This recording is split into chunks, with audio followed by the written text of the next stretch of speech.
Molecular geometry, VSEPR theory, 2 and 3 electron domain molecules.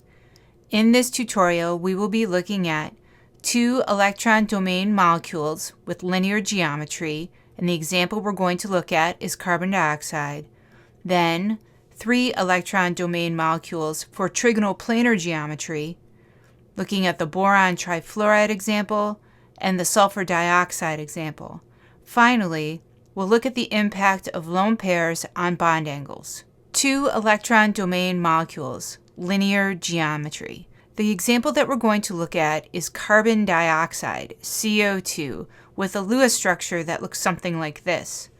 Carbon dioxide has a total of 2 electron domains. In other words, the 2 double bonds.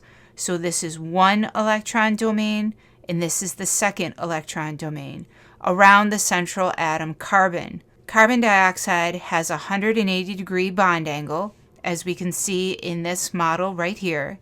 The electron geometry is linear, and the molecular geometry is also linear.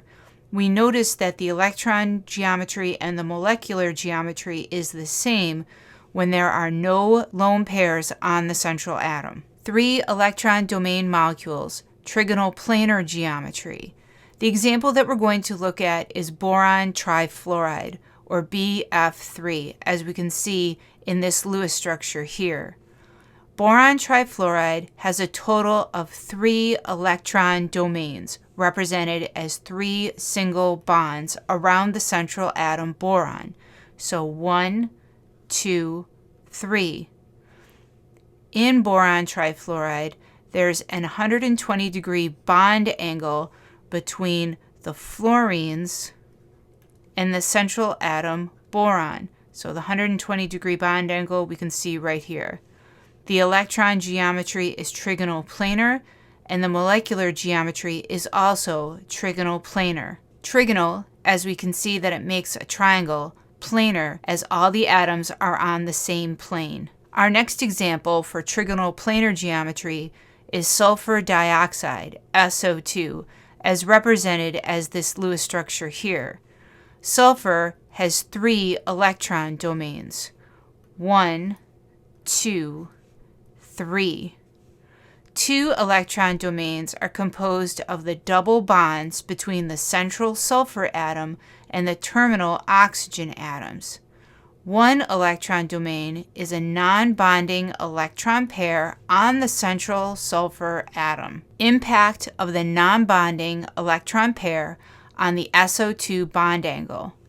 The bond angle in SO2 is approximately 119 degrees, which is slightly less than the 120 ideal bond angle associated with the trigonal planar electron geometry.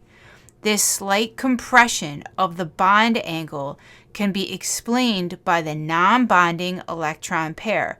So this area right here on the central sulfur atom exerting a greater repulsive force on the 2 bonding electron groups to the 2 oxygen atoms. Non-bonding electron pair repulsions are greater than bonding electron pair repulsions. So in our previous model, this bond angle right here was 120.